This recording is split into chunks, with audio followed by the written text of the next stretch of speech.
Dear audience, এখানে গল্প শুনতে আসছেন? এখানে তো গল্প শোনানো হয় না, শুধু ঘটনা শোনানো হয়। আসসালামু আলাইকুম, welcome back. Here on black magic YouTube চ্যানেলে আপনাদের সবাইকে স্বাগত জানাচ্ছি। আমি শাহিন। ডিয়ার অডিয়েন্স, প্রতিদিনের মতো আজকেও প্রস্তুত আছেন তো বাংলাদেশে গ্রাম অঞ্চলে বিভিন্ন মানুষের সাথে ঘটে যাওয়া রক্তহীন করা একটা ভৌতিক ঘটনা শোনার জন্য? আজকে যে ঘটনাটা আপনাদের সাথে আমি শেয়ার করব, সেই ঘটনাটি সংগ্রহ করছি এই বাংলাদেশেরই কোনো একটা লোকের কাছ থেকে। একটা মানুষ ঠিক কতটুকু ভয় পাইতে পারে, যা এই কাহিনীটা শোনার পরে আপনারা বুঝতে পারবেন। আসলে এক কাজ করি, আজকে ইন্ট্রোতে বেশি কথা না বললাম, সরাসরি কাহিনীটা শোনাই।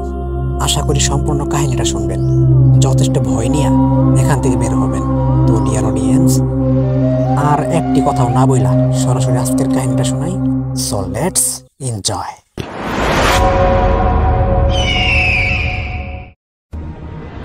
আমার নাম সানু। আমার স্থানীয় বাসা এই বাংলাদেশের টাঙ্গাইল জেলার কোন একটি ছোট গ্রামে। আপনারা বাংলাদেশে যারা আছেন, বিশেষভাবে টাঙ্গাইল জেলার, তাহলে আপনারা সবাই তো জানেন সিরাজগঞ্জ যমুনা সেতু নদী, তাই না? সেই নদীর বিভিন্ন শাখা প্রশাখা বিভিন্ন গ্রামের ভেতর দিয়ে কিন্তু প্রবাহিত হয়েছে। তো সেই রকমই আমাদের গ্রামেও সেই যমুনা নদীর কোনো একটি শাখা প্রশাখা আমাদের গ্রাম দিয়েও গেছে। আমার একটা খারাপ অভ্যাস আছে। অভ্যাসটা কীরকম? ছোটবেলা থেকে বন্ধু বান্ধবের মেলে পইরা, সত্যি বলতে বন্ধু বান্ধবের মেলে পইরাই মানুষ নষ্ট হয়। আসলে আমার যতটুকু মনে হয়, মহান আল্লাহ তাআলা দুনিয়াতে মানুষ তৈরি করছে। মহান আল্লাহ তাআলা প্রত্যেকটা মানুষকে একটা করে ব্রেন দিয়ে দিছে। তো সেই ব্রেন খাটাইয়া দুনিয়াতে সে চলে। এই মানুষগুলোর মধ্যে কেউ কিন্তু মনে করে না যে আমি একদিন মারা যাব। এখন একদমই মনে করে না, এটা কিন্তু না। মনে করে পৃথিবীতে লাখ লাখ মানুষ আছে যারা মৃত্যুর কথা ভাবে, কিন্তু মৃত্যুর কথা ভাইবা লাভ কি? লাভ আছে। বেশি কথা বলবো না। মহান আল্লাহ তাআলা আমাদের একটা ব্রেন দিছে। দুনিয়াতে যতদিন বাইসা থাকি এই ব্রেনটাকে কাজে লাগাইয়া যেন ভালো এবং সৎ পথে থাকতে পারি, সেই কামনাই করি। তো অডিয়েন্স, কাহিনীতে চলে যাই। তো দুনিয়াতে কিছু কিছু মানুষ ভালো পথে যায়, কেউ কেউ খারাপ পথে যায়। তো খারাপ পথে বলতে আমি যে একদম খারাপ পথে আছি এরকম না। আমার একটা পথ অভ্যাস হয়েছে, যা বন্ধু বান্ধবের সাথে থাইকাই আমি একটু গাঁজা সেবন করি। এখন বিষয়টা হইতেছে, একদিন রাতের বেলা প্রতিনিয়ত সেই স্থানে যাই, কিন্তু প্রতিদিন কিছু হয় না দেখা যায়, কখনোই কিছু হবে না এরকম তো না। তো সেরকম একদিন একটা কাহিনী হয়েছে। এখন প্রতিদিনের মতো একদিন আমি গাঁজা খাওয়ার উদ্দেশ্যে সেই নদীর দিকে রওনা দিই। তো রাতের বেলা আনুমানিক রাত 9টা এরকম, খুব একটা সময়ও কিন্তু না। এবং গ্রাম অঞ্চল একটু বেশি নির্জন হয়ে যায়, বুঝতে পারতেছেন। এবং যে স্থানে এই নদীর কাছে গিয়ে বসতেছে সেখানে কোনো লোক সংখ্যা আসবো না, তো এই ব্যাপারে কোনো সমস্যা নেই। এখন নদীর আমি এক সাইডে বা এক পাশে বসলাম, আমাদের গ্রামের সাইডে যে স্থান, যে নদীর সাইড, তো এখানে বসলাম।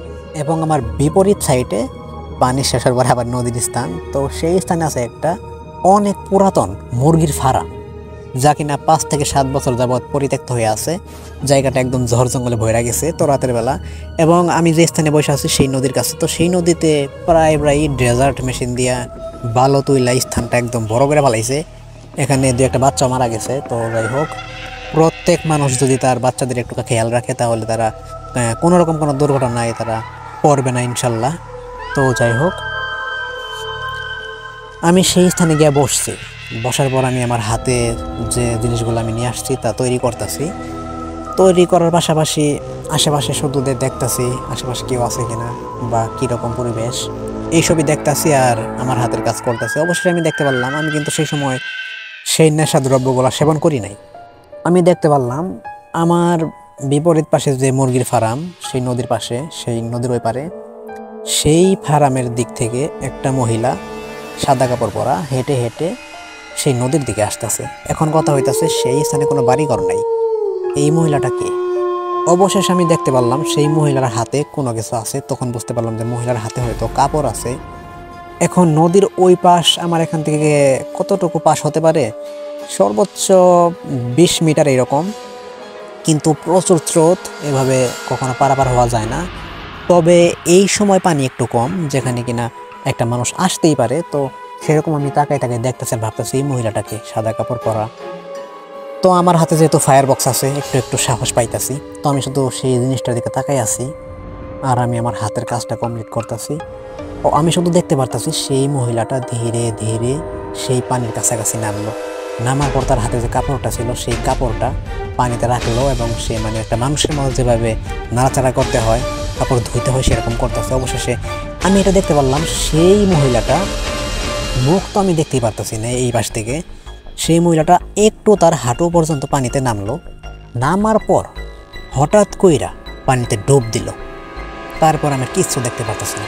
আমি শুধু দেখার চেষ্টা করতেছি, মানে আমার মনোযোগটা এখন তার দিকে। এখন আমি দেখার চেষ্টা করতেছি জিনিসটা, মানুষটা কই গেল। ডিয়ার অডিয়েন্স, এইটুকু শোনার পর আমি নিজেই যে এত পরিমাণে ভয় পাইছি, যার ধারণা ভাই রাতের বেলা কথা হইতাছে। যখন আমি সেই জিনিসটা দেখার জন্য সেই দিকে মনোযোগ দিয়ে আছি, হঠাৎ করে দেখি সেই মেয়েটা আমার সামনে। বুঝতে পারতেছেন, সাদা কাপড় পরা একটা মেয়ে আমার সামনে।